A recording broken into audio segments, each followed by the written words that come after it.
With the recent conclusion of the Elden Ring Nightreign server test, I have some mixed feelings about the entire experience. Yes, this isn't the Elden Ring of old, but it may be the start of something amazing. Does Nightreign entice new gamers to try out the legendary IP, or is this just going to be another failed battle royale? Let's jump into it. So overall, I have some mixed feelings about this overall experience. Let's start off with what I like. I gotta say the gameplay and the movements of this new expansion, this new game entirely, is pretty impressive. When you think about Elden Ring, you're not thinking of a high-speed, sprint everywhere type of game. It's very methodical, it's very action to action, person to person, and when you get to Nightreign, it's a lot faster. Now granted, I would never imagine that Elden Ring would ever go into this battle royale type of gameplay, but I gotta say that with this new game, the movements are really impressive. Sure, the gameplay mechanics of attack, dodge are basically the same, but they've included a lot of different variances of how you can play as a character. They have this mega sprint mechanic, which allows you to really go light speed, very similar to what you saw with Sekiro, which I do like because that was actually my first Souls game I've ever played. Then they also give you the ability to mount walls, which I think is a great addition to Elden Ring, mainly because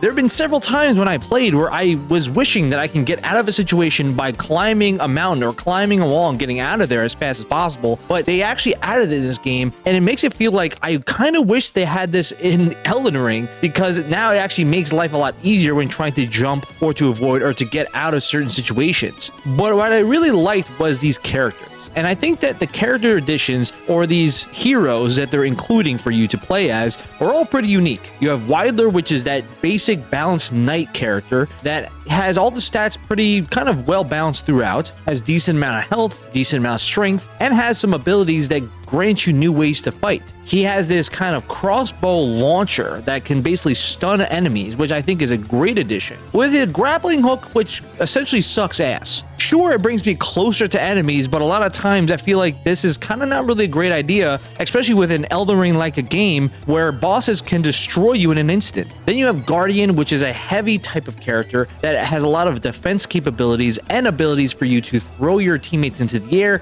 for a really cool attack. Duchess, which is that speedster and also that secretive type of character that has the ability to make everyone go invisible to be away from enemies, which I think is OP in a lot of cases, and then has this sort of ghost strike that allows you to double the damage on certain characters. However, the health of Duchess is pretty awful, which makes a lot of sense. You can't give them all these cool abilities while at the same time having really advanced level dodging capabilities. And then Recluse, which is a magician, which in my opinion is probably the worst of the four characters. Now, a lot of people are saying that this is going to be kind of like a test run for their gameplay going forward, because it seems like this is very different from what anything we've seen with Dark Souls or Elden Ring, and it kind of seems like they're trying to drift closer to what they might be doing in a possible Sekiro 2 or maybe the brand new Souls game in which they're working on. So I think this is the best way for them to test their mechanics and see how people like them, and I think it's pretty cool. Granted, if you are a Dark Souls fan or you're an Elden Ring fan and you're hoping for a very identical game to those, it's going to be very different. One of the other great things I saw was the return of various weapons. Technically, more than 100 weapons that they included in this playtest, which is phenomenal. We're able to test out all these different types of ways to play,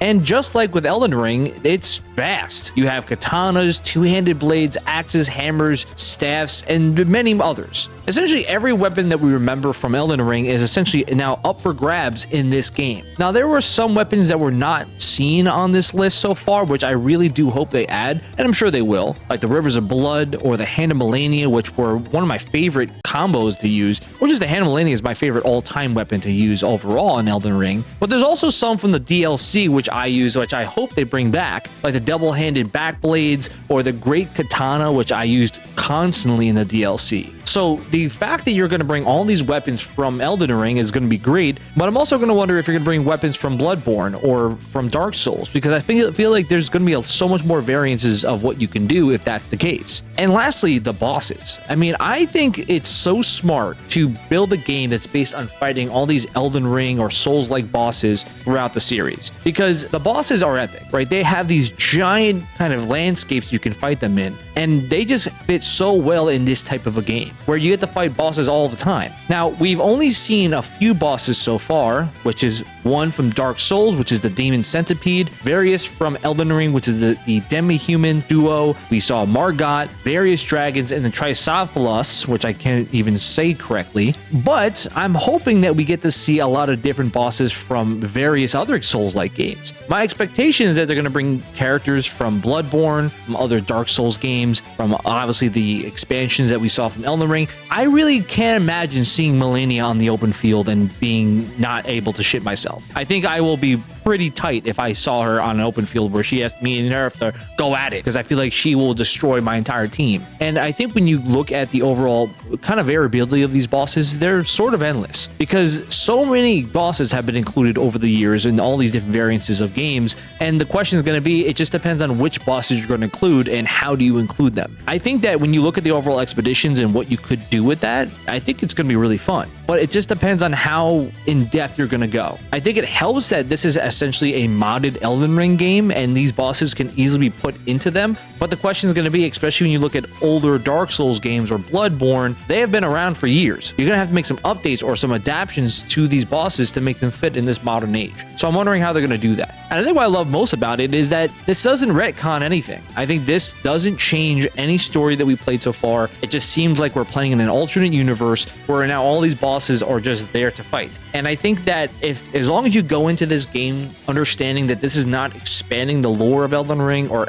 adding any story components to Dark Souls or Bloodborne or any other, and it's just really an arcade-ish type of game to play, then you're gonna have a lot of fun. But if you're looking for this to be a story expansion, I'm sorry to tell you, but it's not going to do anything for you. Now, with the good out of the way, we have to talk about what annoys me or really what scares me about this game. I think the first thing is about the replayability. We've only played one expedition so far, and I gotta say, it does kind of get repetitive because at the end of the day, you only get to go through 3 days. And at the end of each day, you fight a major boss. Now, at the same time, you're fighting kind of all these mini bosses or guards throughout the entire level. You start out on the first expedition fighting in this area of Limgrave, which is obviously not bad, and it's pretty sizable, but at the same time, every guard, every boss, mini boss that's played throughout are identical. They're not anything new. Sometimes you're going to get some cool events occur, like Margot's going to jump one of you, and now you have to fight him randomly in the middle of the field. But at the same time, at the end of each day, there's only was a variance of 2 bosses that you really could fight. At the end of day 1, you fought the demi-human duo, or you fought the demon centipede. At the end of day 2, you fought Margot, or you fought the tree sentinel, who was the biggest piece of dog shit I've ever seen. Can't stand that bastard. And at the end of day 3, you're fighting the main expedition boss. So my only problem with this is that if you don't create many different variances of these expeditions that not only have different bosses layered throughout, but also focus on different areas of Elden Ring or maybe other games, then the game's going to feel very repetitive. My opinion, yes, Elden Ring is the easiest one to use because it's the largest map, it's an open world, and you're also kind of making this game almost like a modded version of Elden Ring. But at the same time, you have to come up with ways to make this feel fresh. I would highly recommend that they use the DLC content as well, because then you create an entirely new area of map that is pretty sizable as well to jump into. But my only fear is that you have to create these variances. I feel like even in Limgrave, there should be at least 5-6 different expeditions with variance bosses that you could fight, because at least at the end of the day, you can go in and have 100 various different expeditions to play, and your time will never really feel the same. Like, you can kind of go through this constantly and even have updates or events where certain areas are going to change based on updates that you do. And the question is going to be about how do you treat this game going forward? Is it going to be a live service game? Is it going to be updates that happen periodically? How do you go about that? And if you don't really have that prepared, then it's going to feel old. And secondly, the connection. I mean, granted, this is a server test. I understand that. But there is a lot of problems with the server so far where people were being dropped. It was difficult to even find players. And the godforsaken multiplayer system that they implemented here is awful. I got to say, when you play into an expedition and you lose a teammate mid-game, it ruins the entire run. Especially when you have a limited amount of time in these server tests where you feel like I have to really use my time efficiently and you just lose a player, it just ruins the entire time. And now you're like, well, I got to find a way to either get killed quickly or try my best to get to day 3 with just 2 people, which in Elden Ring altogether, less people makes life harder for you. It's not going to be easy. And for some reason, it just felt like, one, you have the system where you're going to punish people for not playing the full game, but then you have the same time people losing connections quickly. How do you know if they quit or if they just lost connection? You really don't, right? So I feel like that's a system that was flawed from the start. And then it kind of felt like From Software got scarlet rot in their brain when they came up with this multiplayer system. This whole Stone Age idea of us putting in a multiplayer password and then there's group passwords built into it, and you got to have the right multiplayer passwords and then join up with each other. It just doesn't make sense. Like, I know that they did this in Elden Ring. I know other games do it with Monster Hunter series, but it's the Stone Age version of how multiplayer should work. If a game is based on multiplayer, that's their sole purpose, is to team up with people. Why not just have it where you have a lobby, you invite someone to that lobby, and then you search? And if you don't have friends in that lobby, then you search and you fill in the missing piece, rather than having this whole multiplayer system where you got to put in the whole password, you got to scratch your balls to the left, and then hopefully you match up with your teammates. That doesn't make sense to me. It's honestly built from the Stone Age, and I'd much rather have something that's more updated. From Software makes banger after banger, and no one has a brain cell at the dev studio to say, why don't we just have lobbies? I know that that's not their main focus, is multiplayer when it comes to most of their games, but this game is a multiplayer game. Like, it's built for this. And so when that's the case, why don't you just look to other multiplayer games and say, why don't we take that idea, like a lobby system? It makes life so much easier for you. It makes no sense to me why they're doing this, but you know, I just digress. And lastly, the opportunity that they could have had when it comes to expansion of lore is kind of missed here. I think that Elden Ring, and I've been saying this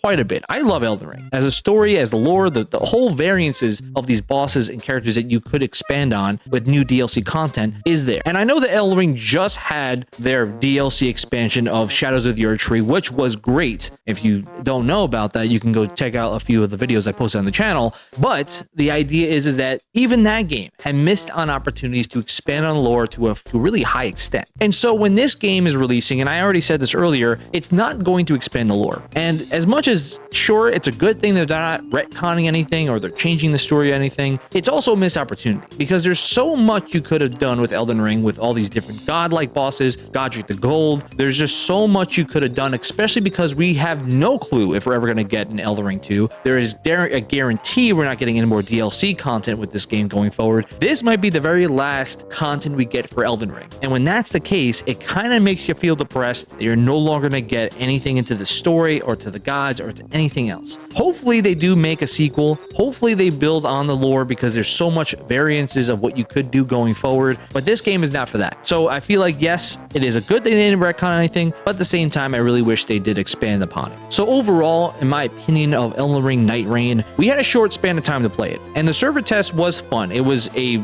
shot in the dark. When they announced this game was going to be releasing this year at the Game Awards, I was honestly hyped, because I get to play another Elden Ring-like game, and I'm excited to kind of show that I am the current reigning Elden Lord of the series. And so when being able to go do this and play against these bosses and have fun playing it, I'm excited. The different weapons are fun to play, the bosses are fun to play against, and it brings back that Elden Ring feeling that I've had since the DLC came out. And I am all for it. Now, the only thing that gets me nervous is that, yes, this is not exactly the same thing as Elden Ring, and there's a lot of changes that they've added to this, and it's a battle royale, so it's not necessarily the same feeling as Elden Ring and other games. The question then is this game going to flop or not? I think for the most part, this game has the ability to stand on its own as a new franchise for Souls-like games to build upon. I think this has the ability to add new bosses as you progress and make this not necessarily a live service game, but a game that gets constant updates for you to add new bosses, add new levels, add new experiences for you to enjoy. Is that going to change anything that we love about the Souls-like games of the past? No. This almost stands as its own franchise, separate from the games that we played before,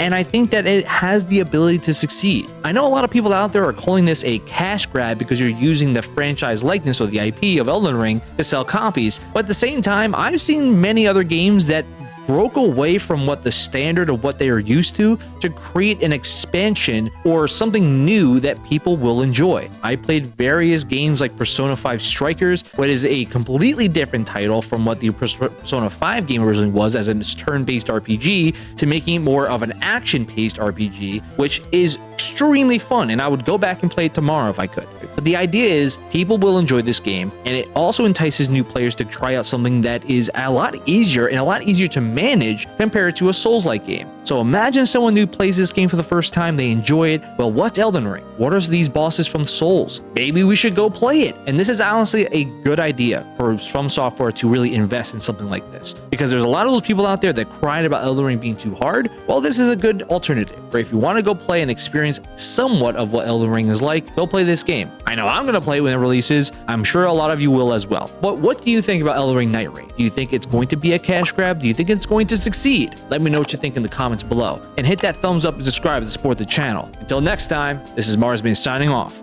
Game on.